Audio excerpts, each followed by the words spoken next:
આજે વાત કરીશું what does a home network look like. Home network કેવું દેખાય? જેમાં સૌથી પહેલા વાયર્ડ કનેક્શન.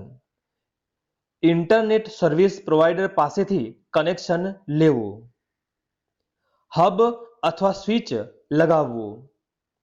હબ અને સ્વિચમાંથી પીસી સાથે કનેક્શન કરવું અને પીસીમાં હવે નેટ ચાલુ છે તો આ પ્રકારે વાયર્ડ કનેક્શન દ્વારા કમ્પ્યુટરમાં નેટ શરૂ કરી શકાય છે.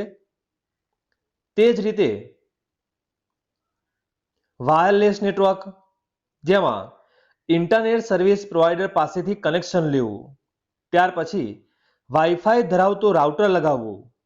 ત્રીજું, પીસીમાં વાઈફાઈ સુવિધા ના હોય તો વાયરલેસ યુએસબી એડેપ્ટર લાવીને લગાવવું, જેથી પીસીમાં હવે ઇન્ટરનેટ ચાલુ છે. તો આ પ્રકારે વાયરલેસ કનેક્શન તે વધારે હિતાવહ છે ઘર માટે, કારણ વાઈફાઈ અવેલેબલ હોય તો મોબાઈલ તેમજ સ્માર્ટ ટીવી જેવા સાધનોમાં પણ ઇન્ટરનેટનો ઉપયોગ કરી શકાય છે. આ સિવાય વાયર નેટવર્ક અને વાયરલેસ નેટવર્ક તફાવત જોઈએ.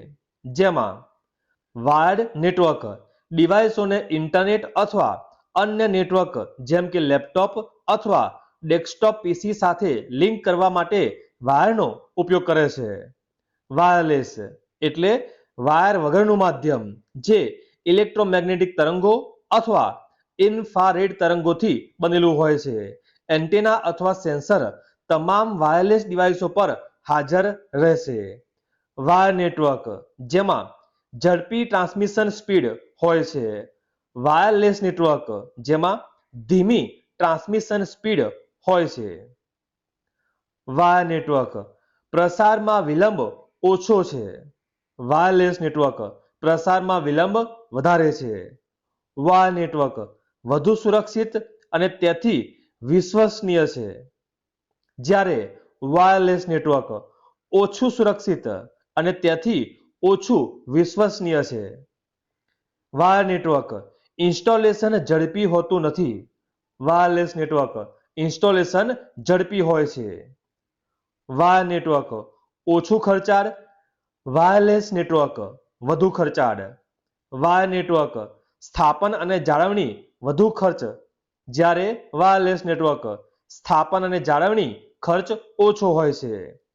વાયર નેટવર્ક જેમાં હબ, સ્વિચ જેવા ડિવાઇસોનો ઉપયોગ થાય છે. વાયરલેસ નેટવર્ક જેમાં વાયરલેસ રાઉટર, એક્સેસ પોઈન્ટ વગેરેનો ઉપયોગ થાય છે. આવા જ કોપા સંલગ્ન તમામ વિડીયો માટે સબસ્ક્રાઇબ કરો. જલ્દી મળીશું નવા વિડીયોમાં.